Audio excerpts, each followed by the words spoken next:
Picture. Okay, so today we are going to be talking about interval identification. So the first thing is, what are we talking about when we say the word interval? Anybody know? The space between notes. You got it. So interval is the space between two notes. Okay? So why do we need this information? Because certain intervals sound good. Okay, well, certain intervals do sound good. With intonation. Okay? It's going to help us with other things. Intonation. What about... Chord structure. Okay, chord structure. What else?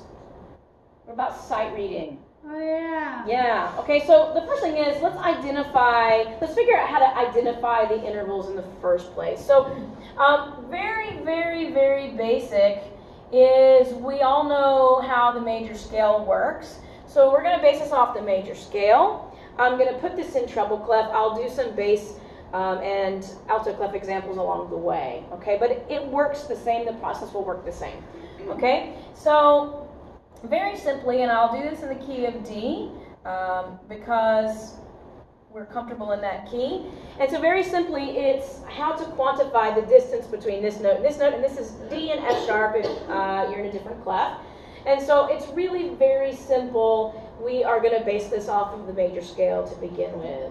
So if we count D as the first note of the scale, which note is F sharp? Which scale degree? Third. It's the third, okay? So you count up. This is 1 and this is going to be 3. If you don't know that, there's another way to do it very simply. You just count.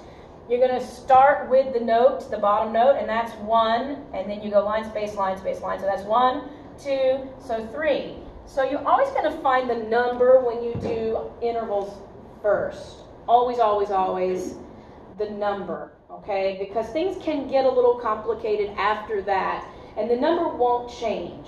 Okay, the next thing you're going to do is you're going to say, is this note, the higher of the two notes, is it part of the major scale of the bottom note? We already know it is. Okay, so if it's part of that major scale, then the interval is also going to be called major.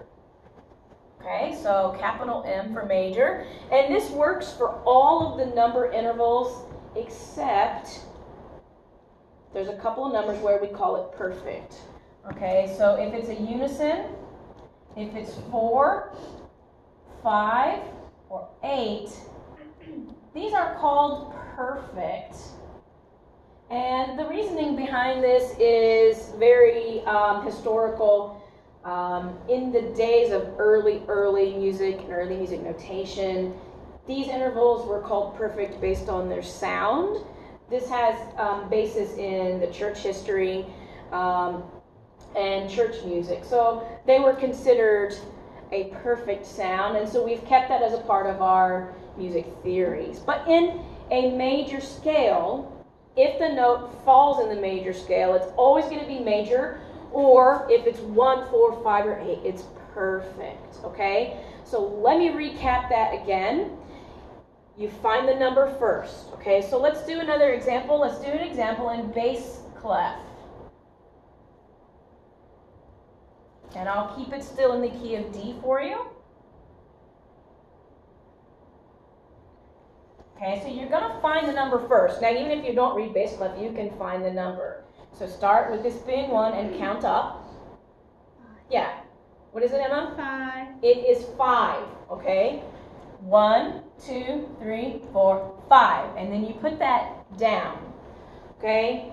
And then you say, is this note, which is A, if you're not a bass clef reader, this is A naturally occurring in the D scale? Yes. D, E, F sharp, G, A. Okay, so yes, so it's going to be, is it going to be major or is it going to be perfect? Perfect. It's perfect. Okay, so that's a perfect fifth. Now you can do this with every interval in the major scale. So I don't even have to write it on the board. I can tell you D to E is what interval? 2, because we know the scale, right? D to F sharp, we already said was 3. Those are both major. And then D to G, 4, and that is perfect. D to A is 5. We just did that. That's perfect. And then what's the next one? D to B, and that's a 6th, right? And so which one is that? Is it perfect or major? Major. You got it. Major, and then D to C or sharp. C sharp. You got it because of the key. And so that is what interval? 7th. What Major. kind? Major. Major 7th. And of course D to D is 8. That's your octave. And we call that one? Perfect. Perfect. You got it. Emmy, you have a question. Yeah, so you only say it's perfect if it's 1, 4, 5, or 8, but you don't call that like a major 4th or a major 5th? No, it's not called major. It's part of this theory that has been developed over the last several hundred years. It dates all the way back to the earliest days before even, we really see it come to play during Bach's time. And it's really how the church viewed music. Some intervals were actually taboo and they weren't allowed to use them, okay? But when we talk about chord structure and the endings of phrases, the endings of pieces of music, those are called cadences. Okay, so this is a little side note here. Those were called cadences. So if you think about the end of any piece, okay, what is usually the last chord that we have in any piece? It's usually, it kind of brings us home. It wraps the piece up in a nice little bow, okay? And usually the chord before that has a lot of the intervals of the perfection, okay? So we're going to get those perfect sounding chords, and that gives us closure to the piece. So that's one of the reasons behind it. Some of the other reasons, they only wanted music to be a certain way back then, okay? It was not for entertainment necessarily. It was used in church. It was used sometimes in smaller gatherings, but it wasn't like, oh, let's go out to the Justin Bieber concert and enjoy ourselves. It typically was not like that. Okay, so the terminology of perfect that's how they viewed the sound of those intervals. So they called it perfect. Okay. Now, so we have the identification part down pretty well of the major scales. Now, what if it's not in the major scale? Then it's minor. Well, then we have to figure out what it is, okay? So there are different types of interval quality. When I say the word quality, that's major, perfect, minor.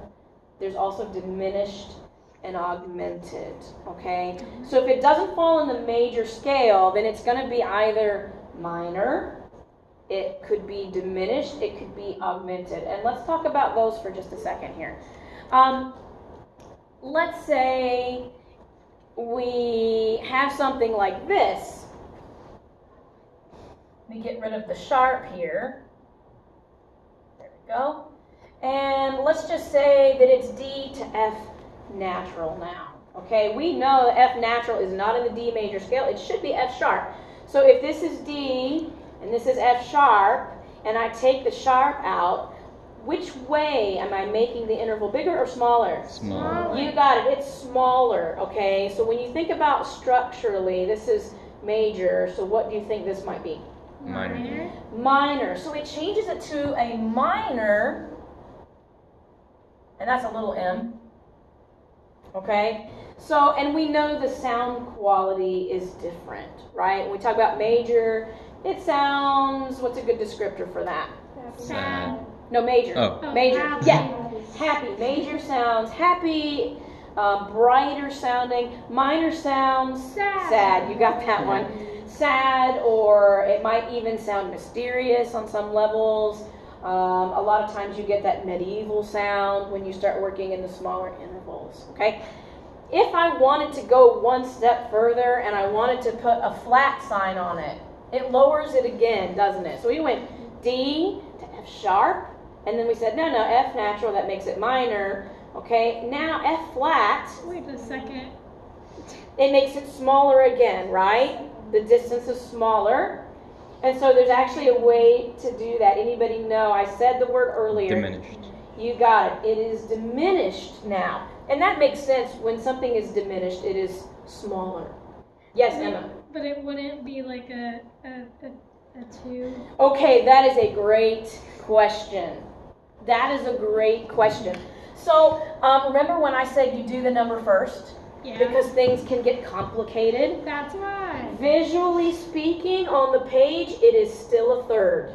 That the number will not change, even if the quality changes. Okay, I can put 27 flats on there, But it's still a third. and it's still going to be a third. Okay, and that's the way music theory rules work. So it's still going to be a third. Okay, that's a great question. It's just now we call it hello. There we go. Now we call it a diminished third. Okay? What if I decide, no, we don't want the flat there, and I don't even want a sharp. I want to be fancy, and I want to do a double sharp. Okay? Yeah. It's much more fancy. You got it. So our last vocab word, augmented, right? So D to F sharp is this is major. If I make it double sharp, that raises this pitch, boom, it's a bigger interval, and so now we call it augmented, okay? And that's a capital A. What are you noticing about how I'm using these letters? If it gets bigger, it's a capital, and if it gets Yes, so smaller, major's a capital, perfect's a capital, augmented capital. If it's smaller, those are a little lowercase, okay? Minor is lowercase, diminished is lowercase. Yes? What does this do to the sound quality? As you get lower or higher, wouldn't that start to lead into other notes like territory kind of? It does. So one thing you have to remember about music theory is a lot of this is on paper, okay? On paper only. So if I went and let me go back to the example where we did F flat. Okay, so let me go back to F flat. And what is another name for F flat? E natural. It's E natural. So if I went to the piano and I played D to E natural and you heard it, you would all say it sounds like, you got it, a major second. So hearing it is going to be different than seeing it on the page. I know that sounds dumb, okay? But this is really based music theory. And then we have kind of another side of that, which is the listening part, oral skills, okay? And that's A-U-R-A-L, oral skills. That's a different kind of branch of theory, okay? That's important too. So I want to move on. Question? What happens if we have a double flat? Yeah, so the process keeps going. If we made this a double flat, then the terminology is doubly diminished, okay? So, and the other way is doubly augmented. So we just keep saying doubly, triply, quadruply. We don't see that a lot. Theoretically, it's possible, okay? So Theoretically. But like two small d's, if it's like doubly augmented or doubly diminished. Yes. Yeah. Also, sometimes diminished is notated with a little like symbol degree, okay? Half diminished, because that's the thing in chord structures, we're not in chord structures yet, no panicking. It has a slash through it. Augmented sometimes is notated with a plus symbol, okay, when you talk about chord structures. Yes? Is there like a purpose why you would want to write this on the sheet the way it is? If it starts to lead into other notes, is there a specific reason why you would make Why a flat you would sign, like use diminish a it or- flat instead of calling it E? That's also a great question. So it just depends. Composers will use certain notes or flats instead of calling it a different note based on a lot of different rules. Okay, so chord structures, chord spellings has a lot to do with it. So if I wanted to spell a chord, I would use probably D, F flat, A to make it a chord structure. D and E, that's not going to give me a triad, okay? It's then at that point is a tone cluster. So it just depends, and there's a bunch of different rules. That's a great question. It's just not a topic for today yet, but when we move on to chord structures, we'll get into that. So